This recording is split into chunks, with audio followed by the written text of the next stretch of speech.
1장 1절에서부터 10장 3절까지의 말씀입니다.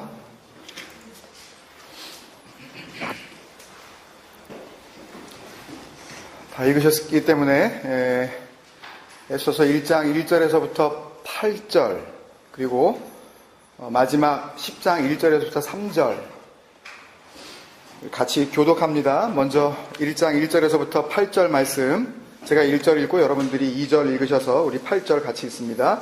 1절입니다. 이 일은 아하수에로 왕 때에 있었던 일이니 아하수에로는 인도로부터 구스까지 127 지방을 다스리는 왕이라.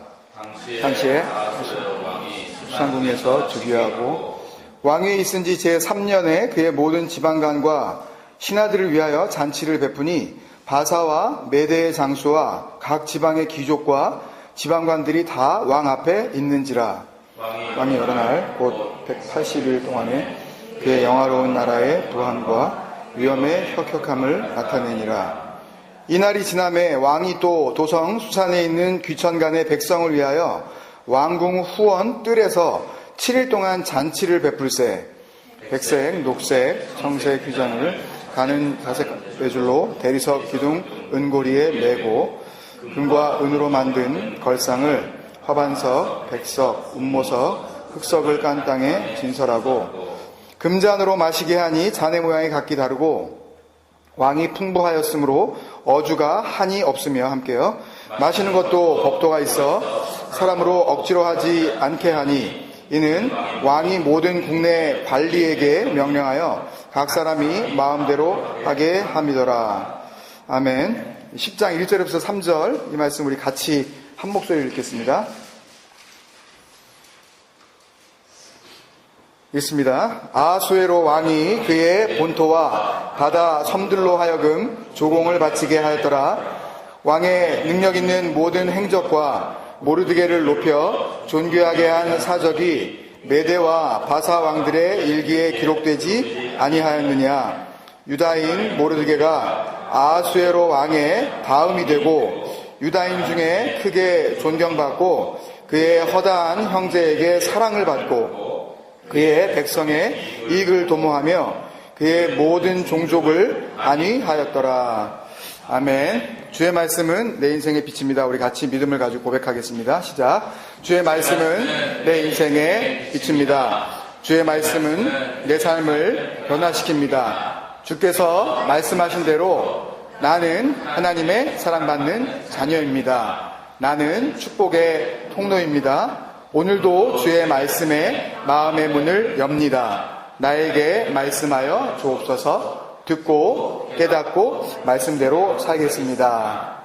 아멘. 우리 옆에 분들하고 인사하실 때 말씀대로 삽시다. 그렇게 인사 나누시기 바랍니다. 말씀대로 삽시다. 말씀대로 삽시다. 할렐루야. 오늘부터 그렇게 우리가 이제 시도를 해보는데요. 여러 가지 면에서 좀 부족할 수 있습니다. 이것도 지금 통역이 되는지 모르겠지만 여러분들이 좀 이렇게 잘 이해를 해주시고 또 처음에는 우리가 좀 이렇게 잘 못하더라도 나중에 더 이제 자꾸 훈련하고 연습해 나가면서 저도 또 통역으로 또 설교를 전달하는 통역자들도 더 이렇게 하나님께서 성령 안에서 하나 되게 하시고 그런 능력들도 또 주실 줄로 믿습니다. 기도해 주시기 바랍니다. 지금 시작은 뭐 이렇게 우리가 뭐 비어있는 자리가 훨씬 더 많지만 분명히 하나님께서 필요한 그 영혼들을 우리에게 보내주실 줄로 믿습니다. 먼저 그릇을 준비시켜 주시고 그 그릇 위에 하나님의 그 예배하심에 놀라우신 그 은혜들을 쏟아 부어줄 줄로 믿습니다. 믿는 대로 된다고 했는데 그냥 엉뚱한 걸 믿는 게 아니라 정말 하나님의 그 섭리를 믿는 그런 마음으로 우리가 하나님 앞에 그렇게 인도하심을 받았으면 좋겠습니다. 에덴에서 반모까지 14번째 시간입니다. 에스더서를 이제 같이 한 주간 동안 읽으셨는데요.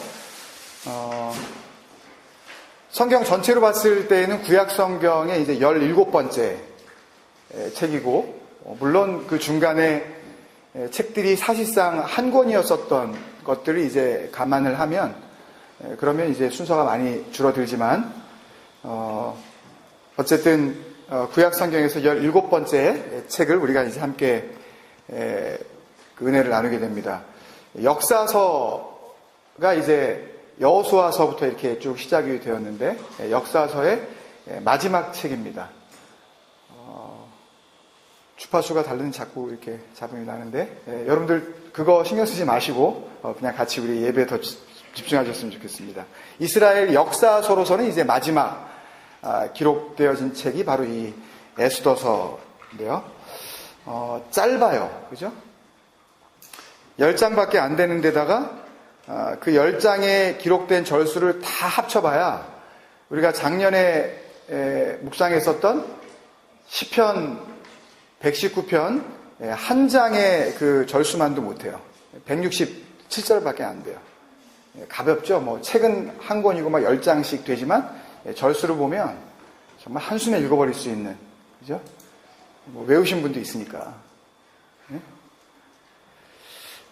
그래서 가볍습니다. 분량이 많지 않은 데다가 내용이 또 흥미진진한 이 스토리 라인으로 이렇게 되어져 있어서 한 번 읽기 시작을 하면 끝까지 읽고 싶을 정도로 굉장히 이렇게 재미있어요.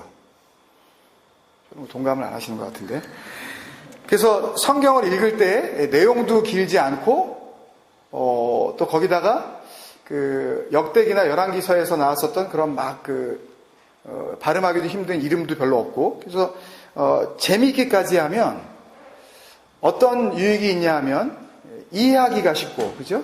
말씀을 읽으시면서 이해하기가 쉽고, 또 이해하기 쉬운 만큼 은혜 받기도 쉬워요. 그죠? 그러면 아무래도 그 말씀을 통해서 우리에게 주시려는 그 하나님의 메시지를 그만큼 분명하게 우리가 발견할 수 있다는 말이죠. 재미있고 쉬우니까. 그래서 여러분, 누가 만약에 여러분한테 이제 에스더서를 쭉 이렇게 돌아봤으니까 에스더서의 은혜가 뭐야? 그렇게 어떤 성경의 한 장도 안 되는 그런 짧은 분량의 그 에스더서 전체 그 은혜를 쉽게 받았다면 에스더서의 은혜가 뭐야? 라고 우리에게 물어본다면 우리는 다들 자신 있게 대답할 수가 있으실 거예요. 그죠?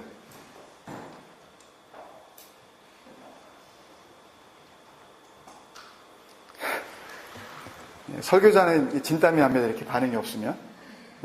모르시겠어요? 아니, 재밌으셨다며요. 짧아서 쉬웠다며요. 은혜 받으셨죠? 또 대답하면 또 그 사람 시킬까봐 또 설교 시간에 제가 아무려면, 아무리 제가 자연스럽게 설교를 해도 아무려면 설교 시간에 일어나서 한번 얘기해보라 그러겠어요. 아무렴요. 은혜 받으셨죠? 아멘. 근데 여러분 기억나세요? 은혜가 뭐죠, 여러분? 은혜.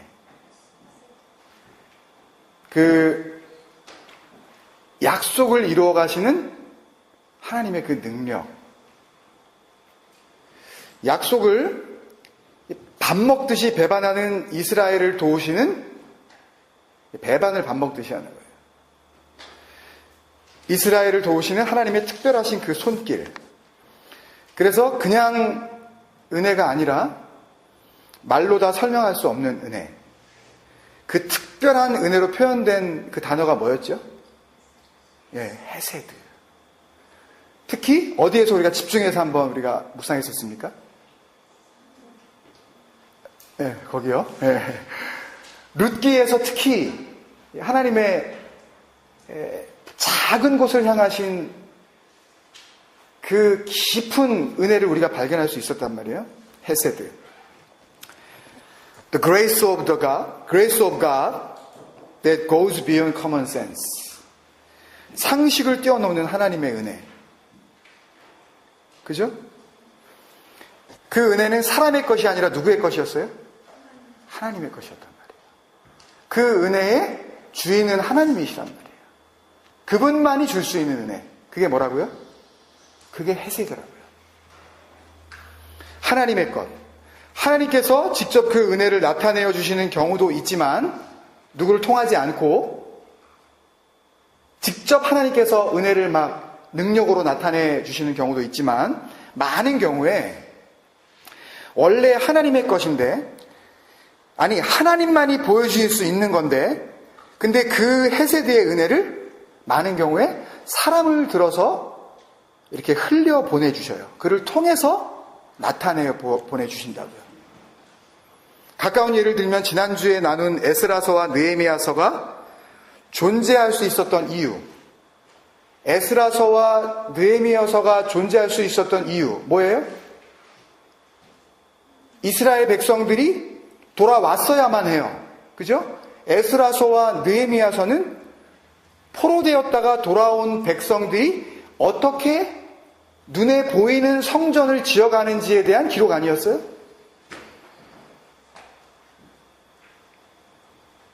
그쵸? 근데 거기에 쓰임받은 사람이 있었잖아요. 누구예요? 예, 페르시아 바사의 왕 고레스. 고레스? 예. 고레스 왕이 하나님께 쓰임을 받았는데 그렇지만 고레스 왕이 은혜를 베푼 것이 아니라 사실은 고레스 왕의 위에서 역사하시는 하나님의 그 헤세드의 은혜가 고레스 왕을 통하여서 나타난 것 뿐이잖아요. 그죠? 그래서 거기에 그렇게 되어 있었죠. 그 에스라서에. 하나님께서 이방나라 바사의 고레스 왕의 마음을 어떻게 하시니? 감동시키심에. 이게 중요하다 그랬잖아요. 감동시키심에 이게 뭐겠어요, 여러분? 감동시키시는 상식을 뛰어넘는 하나님의 은혜. 그 헤세드의 은혜. 보이지 않는 하나님의 그 헤세드의 능력이 드러난 게 아니에요. 그죠? 그러니까 사실은 이스라엘 백성들을 막 풀어줍니다. 막 돈도 이 재정적인 지원도 막 한량없이 막 이렇게 막 아끼지 않으면서 해줘요. 그리고 성전 지으라 그래요. 성벽도 다시 재건시켜줍니다. 예루살렘을 완전히 회복시켜준 고레스 왕이 사실은 눈에 드러나지만 그 일에 대해서 영광을 받을 존재는 고레스 왕이 아니라 그를 통하여 은혜를 흘려주신 누구? 그렇죠. 헤세드의 그 원래 주인이신 하나님께서 영광을 받으셔야 되는 거죠. 그 진리를 우리가 발견해야 되는 거죠. 이렇게 성경은 우리에게 은혜가 뭔지 또 그 은혜가 누구의 것인지를 설명해 주고 있단 말이죠. 다시 말씀드리면 성경은 거의 예외 없이 거의 매번 그 은혜의 출처 The origination of the Hesed 그 헤세드의 출발이 어디냐 그것이 바로 하나님이라는 것을 분명히 기록하고 있어요. 그게 뭐예요? 그게 성경이에요. 그래야만 돼요. 그래야 성경이라고요, 여러분. 그죠? 그래야 그것이 하나님의 말씀일 수 있을 거 아니에요. 그죠? 증거로 남겨진 기록이니까. 출처가 불분명하면, 은혜가 오기는 왔는데 그 출처가 불분명하면, 이게 도대체 어디서 왔는지 잘 모르면, 그 책이, 그 쓰여진 기록이 하나님의 감동으로 쓰여졌는지 아닌지, 이게 뭐 불교에서 온 건지 뭐 힌두교에서 온 건지 엉뚱한 종교의 책인지 이게 분간이 안 되잖아요. 착하게 살아. 함부로 죽이지 마. 또 마음을 비워. 욕심을 버려라. 이런 것들은 하나님이 아니라도 불교나 힌두교에서 이런 말 했다고요. 그 사람들도. 그렇잖아요. 거기 가면 다 좋은 얘기해요. 얼마든지 이런 얘기 찾을 수 있습니다. 그래서 이게 정말 하나님이 말씀하신 게 맞는지, 예수님이 말씀하신 게 맞는지, 이게 하나님께서 역사하신 게 맞는지 기록된 증거가 필요한 거 아니에요. 기록된 증거. 여러분 잘 들으셔야 돼요. 여기서 포인트를 그냥 놓치시면 오늘 말씀 그냥 뭐 들으나 마나 한 얘기가 그냥 사람의 얘기가 돼버립니다, 여러분. 정신 똑바로 차리세요. 근데 문제는요, 여러분. 여러분께서 성경의 한 책으로 지금 분명히 읽으셨어요. 뭐를? 지난 한 주간 동안. 에스더서를. 또 은혜도 받으셨어요? 그런 이 에스더서에 단 한 번도 그 증거가 없단 말이에요. 에스더서에는 이 책이 예를 들어서 하나님께서 에스라서나 역대기처럼 아하수에로 왕의 마음을 감동시키심에 라든지 여호와께서 에스더와 함께 하심으로 에스더가 유난히 형통하였더라 라든지 그 흔한 여호와의 말씀이 임하니라 라고 하는 그런 말씀이 성경에 수차례 나오는데 유다인 모르드게에게 여호와의 말씀이 임함이니라 이런 말씀이 없다고요. 눈을 씻고 찾아보세요. 눈을 어떻게 씻을지 모르겠지만 하여튼 없어요. 다른 성경에서 그렇게 쉽게 발견할 수 있는 하나님의 그 하나님 되신 그 은혜의 주인 되신 헤세드의 근원 되시는 그분의 이름을 도대체 발견할 수가 없다고요. 그래서 이 구약 성경이 정경화될 때에 전문 용어로 캐노나이징이라 그러는데요. 성경을 기준이라는 그런 말로 캐논이라고 부릅니다. 잣대 측량을 해보는 거예요. 뭘 측량하겠어요, 여러분? 하나님이 측량하시는 거 한 가지밖에 없을 거 아니에요. 뭘 측량하셔요? 우리의? 여러분 중심밖에 측량 안 하시잖아요. 여러분 하나님 딴 거 보셔요? 얘가 몇 번 나왔나? 이런 거 측량하시는 분이 아니잖아요. 그래서 그 측량이라는 이름으로 캐논이라고 쓴다고요. 그래서 성경이 이게 정말 성경 맞나? 이게 하나님의 말씀 정말 맞나? 하는 그 과정을 캐노나이징이라고 이렇게 이야기를 해요. 그 정경화되는 과정에서 가장 논란이 많이 되었었던 구약 성경의 한 권이 바로 여러분이 한 주간 동안 그렇게 쉽고 재미있게 은혜를 받았다고 하는 바로 이 에스더서예요. 여러분은 그렇게 쉽게 은혜를 받으시고 이거 하나님의 말씀 맞아! 라고 하셨을지 모르지만 성경을 그토록 잘 안다는 학자들이 이거 가지고 싸웠다니까요. 얼마 동안 싸웠는지 아세요? 한 일주일 정도 가지고 싸웠다는 말도 안 해요, 제가. 다른 모든 성경의 커멘터리, 이 프레젠테이션, 이 해석이요, 이 주석이 주님께서 돌아가시고 나서 성경이 이제 성경으로서 그 모습을 이제 이루어져 가면서 이 AD 1세기, 2세기에 거의 다 이 커멘터리가 다 나왔어요. 모든 성경은. 구약 성경은 다 나왔다고요. 근데 이 에스더서는 이게 정말 하나님과 관계가 있기는 있는 거야? 하는 그 의심 때문에 그보다 거의 700여 년이 지난 서기 831년이 돼서야 이 에스더 커멘터리가 나오기 시작했다고요. 왜? 이거 하나님의 말씀 같지 않다고요. 근데 여러분들은 일주일 만에 그냥 하나님의 말씀으로 받아버리셨으니 여러분이 얼마나 대단하신 분들이에요. 그 학자들이 700년을 머리 싸매면서 싸웠는데 우리는 일주일 만에 은혜를 받아버리네? 놀라운 거죠. 외면받았어요. 그래서인지 몰라도 1947년에 엄청난 양의 성경의 사본들이 발견된 그 사해, 그 데드시 서쪽 해안가에 쿰란이라는 그 지역이 있는데요. 거기에서 총 202개의 엄청난 양의 이 성경을 갖다 이제 이렇게 기록한 이 카피본들이 발견이 됐는데 창세기에서부터 말라기까지 다 나왔어요. 근데 뭐만 없는 줄 아세요? 뭐만 없겠어요? 질문이 뻔하죠. 에스더서만 없었어요. 이유가 뭘까요? 또 다른 이유가 있었을지 모르지만 소위 이 정통 유대교에서조차 구약 성경이 하나님의 말씀 맞다라고 하는 이 정통 유대교에서조차 에스더서에 대한 시선이 그렇게 좋지 않았다는 이야기예요. 다른 거를 다 사본을 만들어가면서 에스더서 사본을 갖다가 놓고서 쓸까 말까를 고민하다가 근데 우리는 은혜 받았다니까요. 그렇다면 느헤미야서까지 그 흔했던 제사, 끊임없이 나왔던 그 하나님의 관심이 온통 집중되어 있는 것 같아 보이는 그 성전, 또는 애만 안 생기면 바로 그냥 이렇게 막 무릎 꿇었었던 그 수많았었던 그 기도들, 율법, 심지어는 이게 정말 하나님의 것이 맞는지 안 맞는지를 증명해 줄 수 있는 정말 가장 중요한 증거가 되는 여호와 하나님, 이런 기록이 전혀 없는 이 책에서 우리가 받았다고 하는 그 은혜, 여러분이 한 주간 동안 읽으시고 누리셨다고 하는 바로 그 은혜, 그 은혜가 어떻게 하나님으로부터 온 것인지 증명할 수가 있겠냔 말이죠, 여러분. 엉뚱한 은혜를 붙잡으면 그 붙잡은 은혜로 말미암아 우리는 하나님 앞에 심판을 받잖아요. 내가 은혜라고 생각하는 걸 잡았으니까 너 그거라도 잡았니? 하고 해주시는 하나님이 아니라 엉뚱한 은혜를 잡고 있는 자들을 심판하시는 하나님이시란 말이에요.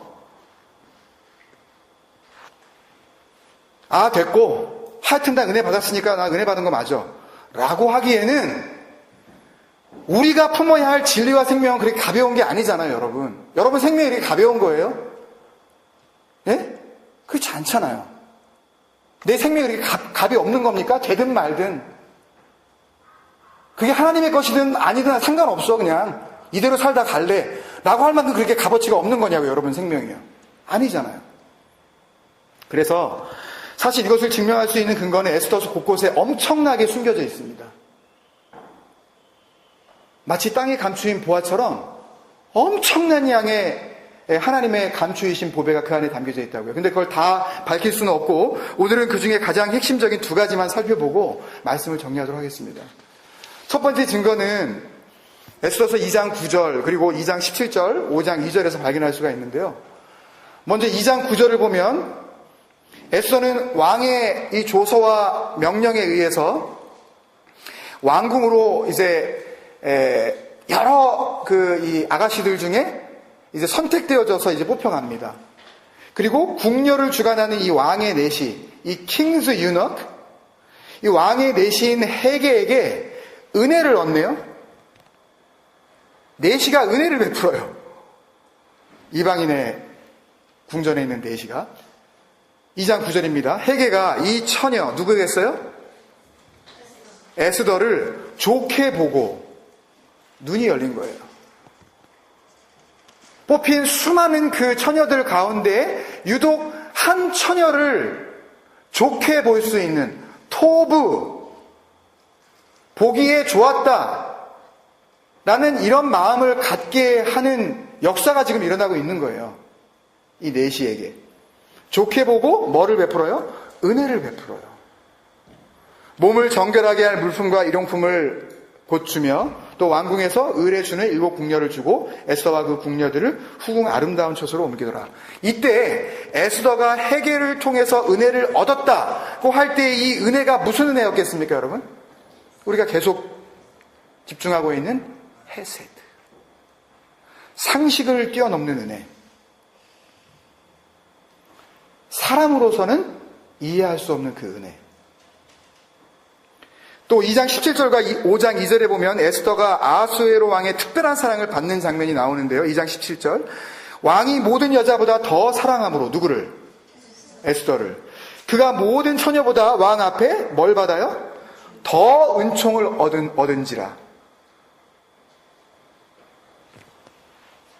더 은총을 얻은지라.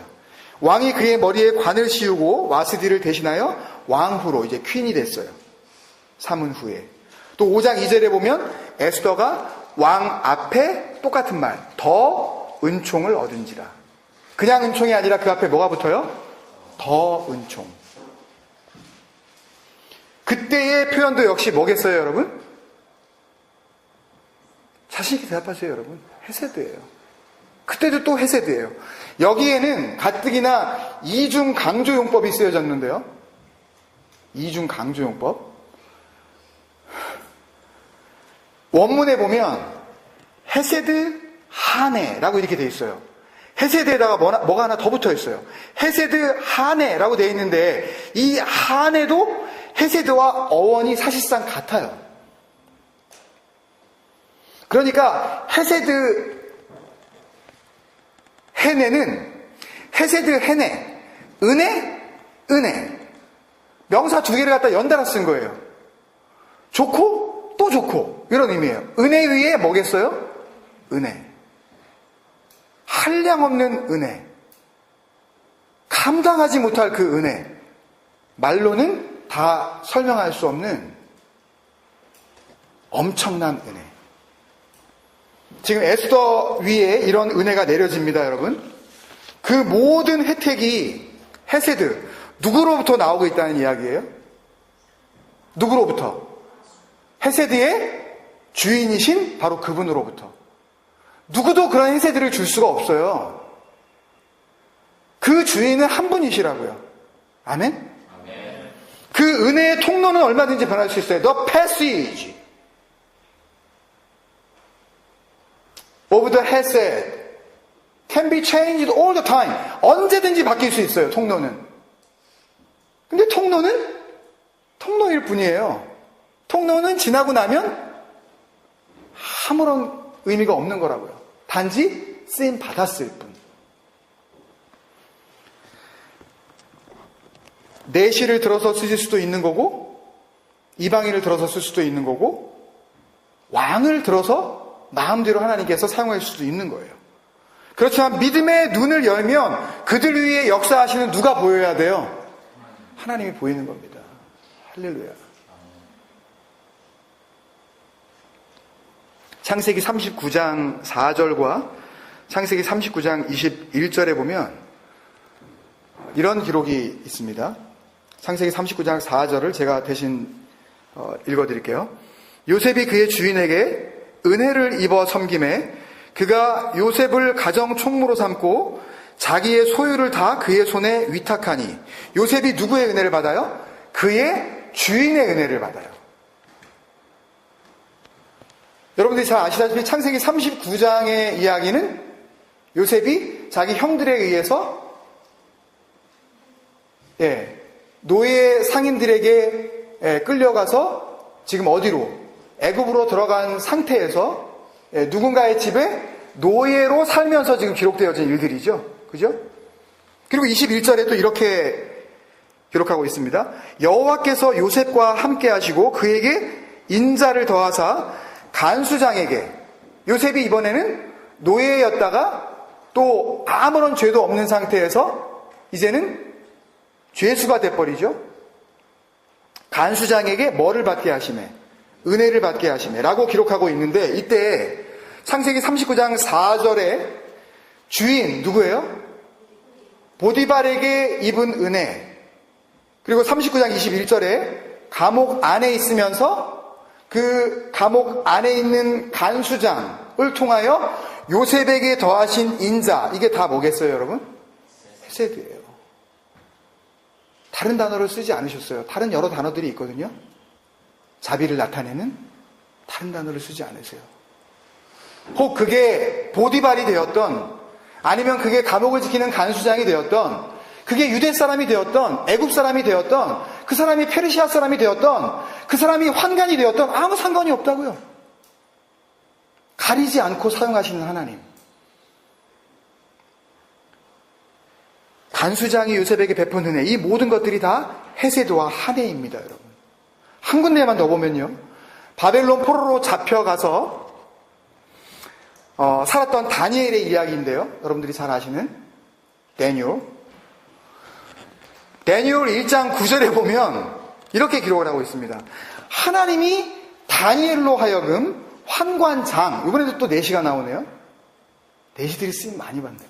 환관장에게 뭐를 얻게 하신지라? 은혜와 긍휼을 얻게 하신지라. 이때 쓰인 것도 역시 헤세드. 강조하기 위해서 라캄이라는 굉장히 강한 단어를 쓰셨는데, 이 라캄이라는 단어도 역시 헤세드, 한해, 라캄으로 연결되어지는 그 놀라운 사랑, 설명할 길이 없는 상식을 초월하는 은혜, 받을 자격이 없는데도 불구하고 그냥 막 퍼부어주는 그 인자함, 이런 것들을 의미하는 겁니다, 여러분. 성경은 언제나 헤세드의 주인을 하나님 한 분으로 규정하고 있어요. 다른 사람은 이거 할 수 없다. 따라서 하나님의 은혜, 그 상식을 뛰어넘는 헤세드의 은혜가 아니면 설명되어질 수 없는, 우리가 읽었었던 이 에스더의 이야기는 명명백백하게, very clear, 정말 명백하게 약속 앞에 신실하신 하나님의 책 맞습니다, 여러분. 여러분이 받으신 은혜가 다른 엉뚱한 데서 받은 은혜가 아니라 이렇게 분명히 증거되어지고 나니 더 우리 안에 자신 있게 분명하게 새겨질 수 있을 줄로 믿습니다. 마지막으로 한 가지만 더 나누면요, 에스더서가 하나님의 말씀임을 드러내는 중요한 증거는 정교한 반전에 있습니다. 이 에스더서를 통해서 우리에게 주어지는 많은 은혜 가운데 오늘 찬양 인도하신 집사님을 통해서 이 반전이라는 은혜가 이 고백이 나왔을 때 제가 정말 깜짝 놀라면서 반전, 정말 놀랐어요. 성령께서 그 마음 주셨나 보다. 마치 전해야 될 말씀을 들켜버린 것처럼. 이 학문적인 용어로 페리페테이아라 그러는데요. 헬라어로는. 이것이 그대로 영어로 이제 바뀌면서 페리페티 혹은 페리퍼티 혹은 페리퍼타이아. 잘 안 들어보셨을 거예요. 이런 단어 들어보신 적 있어요? 페리페티, 페리퍼타이아. 이 내용을 사전에서 찾아보면 줄거리의 역전, 이야기가 쭉 연결되어져 가다 갑자기 그 내용이 180도 방향을 확 바뀌어버리는 거. 뻔히 이렇게 될 것 같았는데 불구하고 그 결과가 내가 생각했던 것과는 정반대의 결과가 나타나는 것. 그 반전, 운명의 반전. 이것을 뭐라 그런다고요? 페리페타이아, 페리페티, 페리페테이아. 뭐라고 발음하셔도 좋습니다. 어차피 그릭에서 온 거기 때문에. 언뜻 보더라도 이 페리페타이아, 이 역전의 주제는 에스더서 전체에 흐르는 핵심 중에 핵심 맞습니다, 여러분. 모르드게를 포함해서 유다인 모두를 다 죽여버리려고 했었던 하만은 오히려 자기 자신을 포함해서 자기 자신의 아들 10명, 10아들까지 완전히 씨가 말라버리는 멸망을 당하지 않았습니까? 반전이죠. 또 모르드게를 매달려고 세운 그 교수대, 그 높은 장대 얼마나 돼요? 50규빗. 한 규빗이 성인 남자의 손끝에서부터 이 팔꿈치까지니까 대략 물론 팔꿈치가 좀 짧은 사람도 있겠지만 일반적으로 한 45cm 정도 된다 그럽니다. 50cm. 그러면 장대를 50규빗 만들었어요. 몇 미터에 50cm를만 보더라도 25m 장대를 만들었어요. 무슨 큰 그런 장대가 있나요? 25m를 달아놓고 그 끝에다가 누구를 달려고 그랬던 거예요? 모르드게를 대표로 달아버리고 유다인들의 씨를 말려버리려고 했었던 그 장대 위에 누가 올라갑니까? 달려고 했었던 그 인간의 목이 올라가지 않아요? 반전 아닙니까? 반전의 하이라이트입니다. 에스더서 전체를 이끌고 있는 아주 이 정교한, 아주 이 디테일하고 너무너무나도 어큐러트한 이 역전이 어떻게 가능할까요? 일어나는 모든 사건이 반전에 반전을 거듭하면서 우연의 연속으로 어쩌다 보니까 계속해서 그냥 그런 쪽으로 그냥 일어난 거야. 하필이면 전부 다 어떤 방향으로? 유다인들에게 유리하고 안전한 쪽으로 흐르고 있는 그 우연의 일치는 도대체 뭐냐고요. 그 방향은 뭐냐고요. 겉으로 보기에는 우연의 일치가 연속되어지는 겁니다. 계속해서 사건의 전개가 결국 일정한 방향으로 가는 겁니다. A certain direction. 흐트러짐 없이 반전이 일어날 때마다 그 반전의 방향은 한 방향으로 계속해서 향하고 있어요. 그렇게 한 방향으로 계속해서 반전이 이루어지고 있다면 여러분 한번 생각해 보세요. 그것은 오히려 우리의 삶이 우리 마음대로 얼마든지 여러분은 여러분의 삶을 통제할 수 있을 것 같다고 생각하실지 모르지만 우리의 삶은 근본적으로 우리의 삶 전체를 어떤 한 방향으로 이끌고 있는 인간 통제 밖에, 우리의 힘 밖에 또 다른 힘이 있다는 것을 증거해 주는 것 아닙니까, 여러분? 성경이 증거하는 하나님은 바로 페리페타이아의 하나님이 분명합니다. 나 자신을 보면 알 수 있죠. 죽을 수밖에 없는 우리를, 아니 이미 허물과 죄로 죽어버린 우리를 에베소서 1장은 분명히 우리에게 이렇게 이야기합니다. 니네들에 대해서 한번 얘기해볼까? As for you, you were dead. You are dying 아닙니다. 너희들 죽어가고 있어가 아니라 너희들 죽었어. 선포하시잖아요. 너희들 끝났다고, 소망이 없다고. 이제 너희들에게는 뭐 때문에? in your transgression and sins. 너희의 그 허물과 그 많은 죄로 인해서 너희는 이미 없는 목숨이야. 근데 죽은 우리를 어떻게 하셔요? 살려내시네? 이게 뭐예요? 페리페타이아. 이게 반전이 아니고 뭡니까, 여러분? 이런 큰 반전이 어디 있냐고요? 죽었는데 살려내시는 반전. 사실 의로울 게 하나도 없는데 그런 우리를 뭐라 그러셔요? 너 의로워. 그 하나님은 페리페타이아의 하나님 아니시냐고요, 여러분. 성령을 받은 후에 베드로가 사람들 앞에서 감히 입을 열어 학식도 없다고 생각한 그 베드로가 수많은 사람들 앞에서 설교를 막 해버리지 않습니까? 사도행전 2장 36절에 이렇게 나오죠. 너희는 그를 죽였지만 너희가 십자가에 못 박은 이 예수를 하나님께서 살리셨을 뿐만 아니라 그대로 그 정도의 반전이 아니다. 세상 모든 영광을 받으실 주와 그리스도가 뭐예요? 죽음 가운데 구원을 이루어 주실 바로 그분, 메시아가 되게 하셨느니라.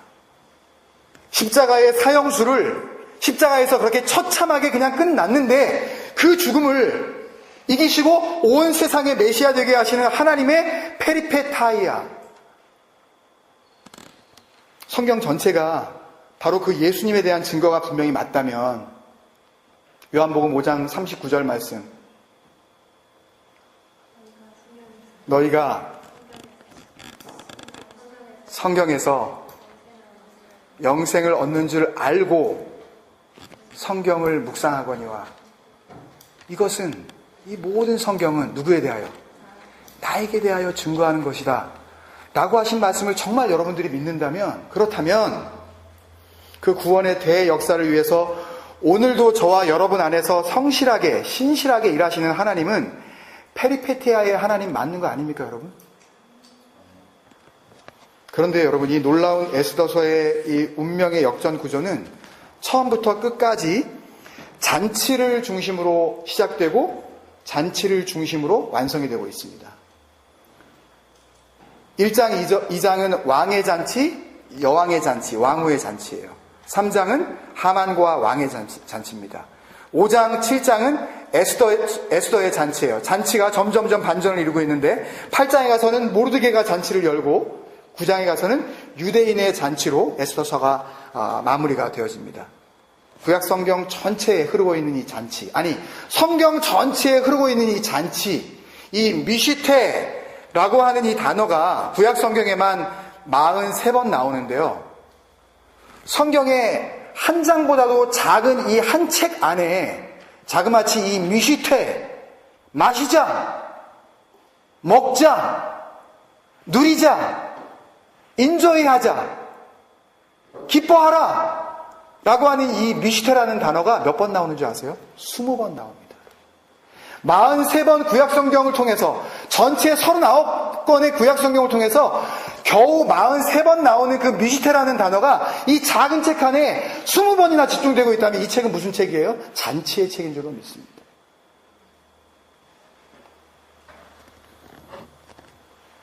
열 번의 잔치가 벌어집니다. 저는 이 잔치의 반전이요, 여기서 끝나는 것이 아니라 우리가 저 지난주에 마태복음 9장 15절, 마가복음 2장 19절 20절, 누가복음 5장 33절 34절 35절 여기에서 같이 나누었었던 금식 아닌 금식이 더 이상 필요 없는 신랑과 함께 하게 되어졌던 잔치 기억나시죠? 신랑과 함께 있는데 무슨 금식이 필요하느냐 하셨던 바로 그 잔치를 지나서 세상 마지막 때에 진정한 하나님의 백성들은 모두 들어갈 수가 있는 요한계시록 19장에 있는 어린 양 혼인잔치를 예고해 주시는 하나님의 그 마지막 잔치에까지 이르는 복음의 메시지를 우리에게 전해주고 있다고 믿습니다. 반전의 하나님은 잔치를 베풀어 주시는 하나님이십니다.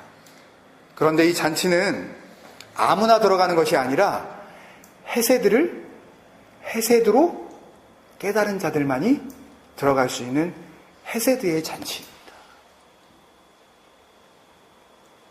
주님께서 오늘 우리가 성찬식을 같이 진행해야 하는데, 이 성찬에 대해서 우리에게 요구하시면서 나를 기념하라고 하셨어요. 기념하라고 하는 거는 예수님이 그런 일을 하셨지, 예수님이 나를 위해서 죽어주셨지, 예수님께서 그런 놀라운 일을 하셨어 라는 것을 기억하라는 말이 아니에요. 셀레브레이션입니다. 잔치를 베풀어라. 나와 함께 즐겁게 우리가 기뻐하자. 내가 너 안에 들어가서 함께 먹고 마시자. 이 그 자체로만 보면 아무것도 아니라고. 이게 무슨 의미가 있어요? 먹어가지고 오히려 더 이렇게, 이게 맛이라는 거야? 이게 뭐야? 이게 먹으면서 오히려 더 갈증이 나는 잔도 어떻게 이렇게 조그마한 걸 만들었는지. 오히려 그런, 눈으로 보면 아무것도 아니라고요. 그렇지만 이것이 의미가 있어지려면 어떻게 해야 해요? 우리가 하나님의 은혜를 이미 누리고 있어야 해요. 말씀을 마치고 이제 우리가 바로 이 잔치로 들어가겠습니다, 여러분. 그전에 썼던 많은 형식들을 다 주님 앞에 내어드리고 싶어요. 이 잔치의 주인이신 주님께서 이미 모든 것들을 다 이루셨는데 우리가 많은 말로 이 잔치를 설명하지 않으려고 합니다.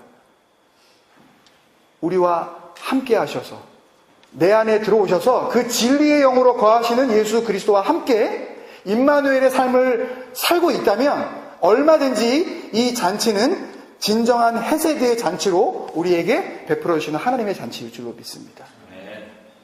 여러분, 그런 마음으로 이 잔치에 참여하며 우리가 한번 같이 기도합시다. 여러분 어떠신가요? 여러분은 정말 그 하나님의 놀라우신 은혜 가운데 내가 살아가고 있다고 그렇게 날마다 고백하시나요, 여러분? 그 은혜가 아니라면 내 인생을 설명할 수 없다고 그렇게 하나님 앞에 나아가시는 그런 하나님의 사람들 맞습니까, 여러분? 우리 같이 기도하실 때 주님, 에스더서를 통해서 많은 은혜 가운데 하나님이 주인 되어 주시는 그 헤세드의 은혜를 다시 우리가 발견하게 해주셨고, 그 헤세드의 은혜를 통해서 하나님께서 이 구원의 잔치, 이 놀라운 천국 복음의 잔치를 우리에게 이미 허락하여 주셨으며, 이 땅 가운데 그 잔치를 누렸던 자들만이 마지막 때에 가서도 하나님과 함께 그 어린 양 혼인잔치에 들어갈 수 있도록 인도하여 주신 것을 감사하면서 우리가 주님 앞에 같이 기도하며 나아가지 않으시겠습니까, 여러분? 우리의 마음의 문을 다시 한번 주님 앞에 열어드립시다. 그 헤세드의 은혜로 충만하게 채워주옵소서. 세상의 헛된 영광들을 다 버리게 하여 주시옵시고, 눈에 보이는 것을 쫓아가려고 그렇게 분주했었던 내 삶 가운데 헤세드의 중심을 다시 세워주옵소서. 그리고 나를 인도하셔서 날마다 우리의 삶이 잔치의 삶 되게 하여 주옵소서. 우리 같이 고백하면서 주님 앞에 나아가겠습니다. 아버지 하나님, 역사하여 주옵소서. 그 은혜 가운데 아버지 하나님, 주님 앞으로 나아가길 원합니다. 아버지 하나님, 역사하여 주옵소서. 주님의 말씀으로 아버지 하나님, 우리가 가득 체험받게 하여 주옵소서. 주여, 그 은혜로 우리를 새롭게 하여 주옵소서. 주여, 은혜 더하여 주옵소서. 주여, 말씀해 주옵소서. 주님 앞으로 향하는 아버지 하나님의 그런 바른 방향들을 주님 허락하여 주옵소서. 주의 은혜를 더하여 주옵소서.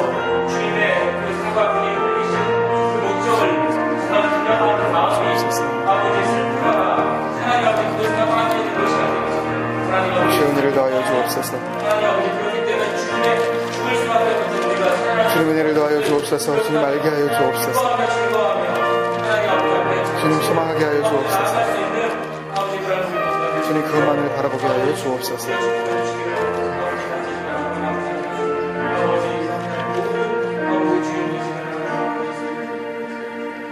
우리 성찬위원들 두 분 안수집사님 나와서 준비해 주실 때 우리 다시 한번 기도하겠습니다, 여러분.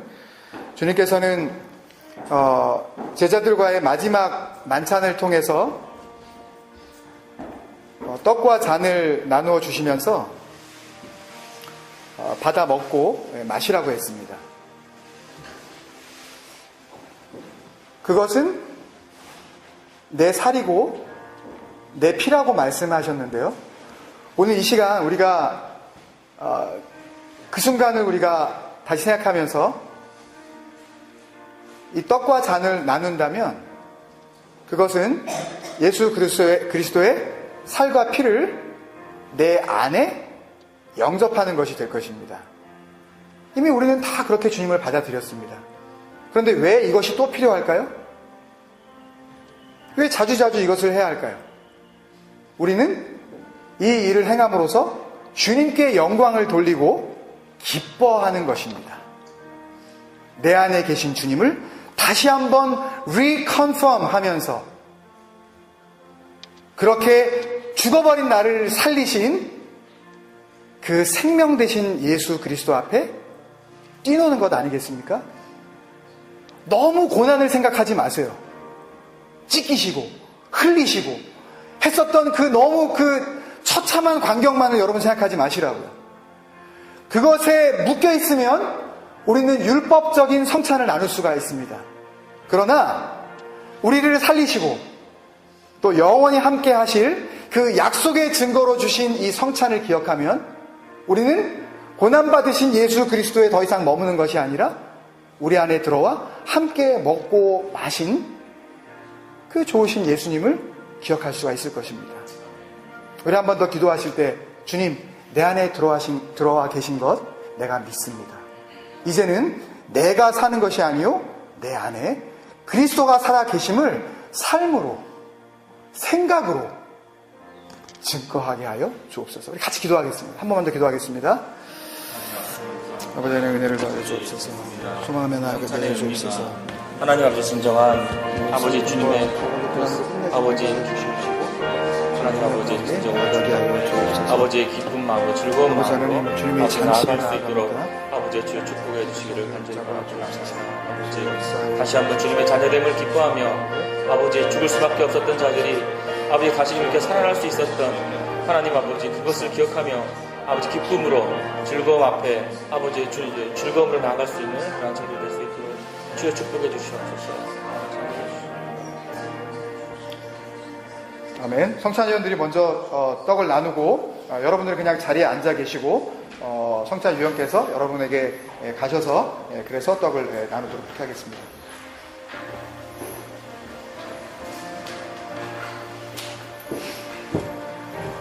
구상하시고 드시겠습니다.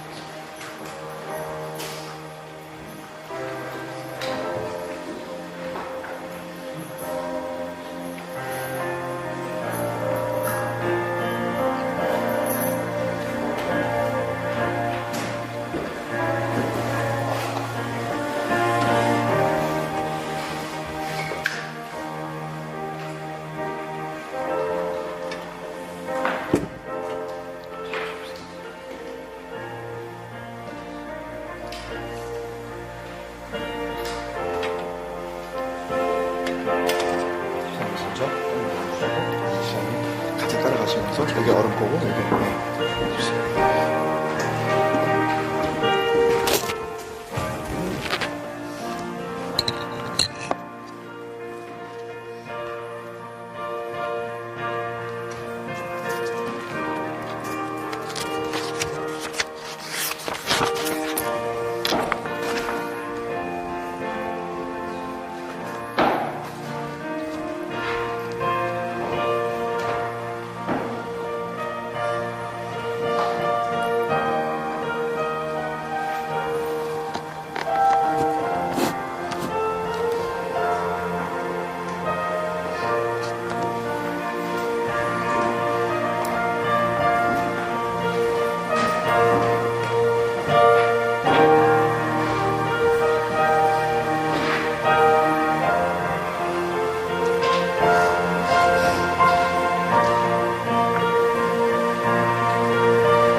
받으셨나요?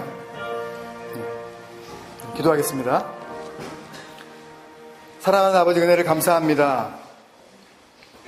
예배하게 하시고 함께 모여 주님 앞에